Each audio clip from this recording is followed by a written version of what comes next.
are pleased to be joined by Art Crozier, Chairman, Innisfree M&A Incorporated. Thank you so much for being here, Art. Well, thank you for having me. It's a pleasure. Tell us about your company and what you do specifically.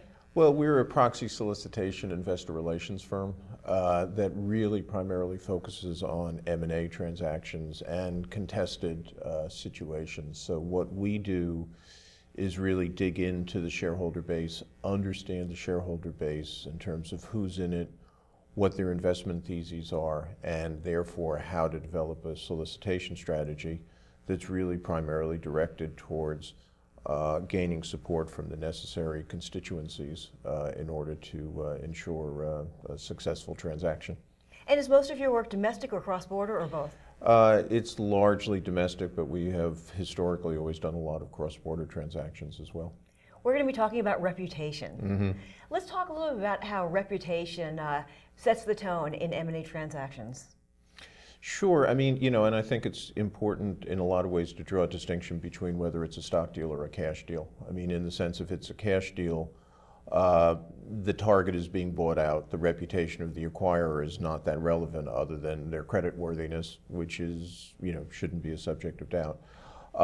But in a stock deal, you are asking the shareholders of the target to become shareholders of the acquiring company. And what we've seen increasingly is concerns around corporate governance at the acquiring company as we continue to shift from a very shareholder-centric form of corporate governance, away from a shareholder-centric, director-centric form of government to a shareholder-centric form of government.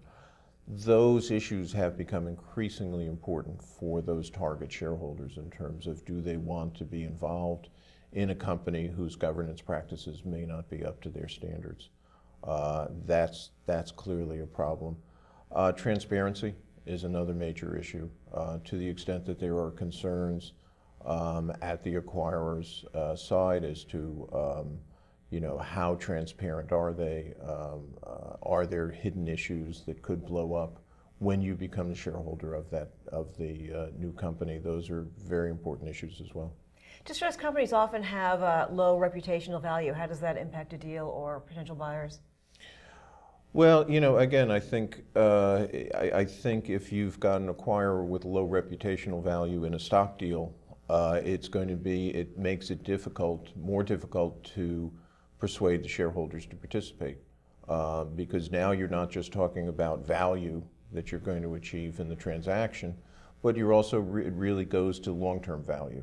Are these reputational problems ones that are going to keep the price of the stock down in the future, and therefore are you better off in either on a standalone basis or seeking another partner? When we talk about reputational risks, what would you say are some of the biggest?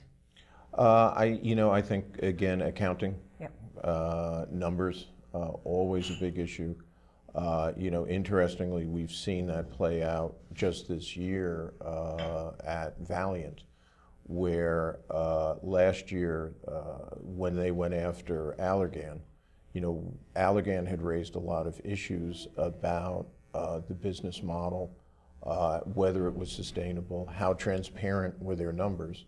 And that was an issue for a lot of people at the time. And now, we have certainly seen a lot of the issues that Allergan highlighted in that situation come alive and create some serious problems for Valiant and their Valiant shareholders.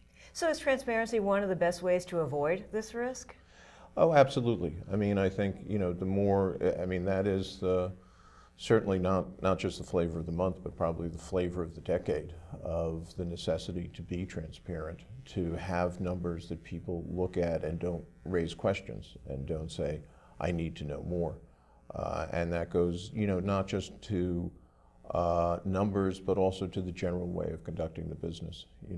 Is the strategic plan, is the strategy clear? Has it been clearly communicated?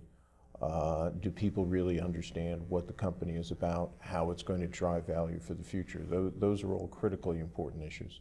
Well, Art, I'd like to thank you for your insight and for joining us here on M&A TV today. Well, thank you. It's a pleasure. Thanks so Thank much. you.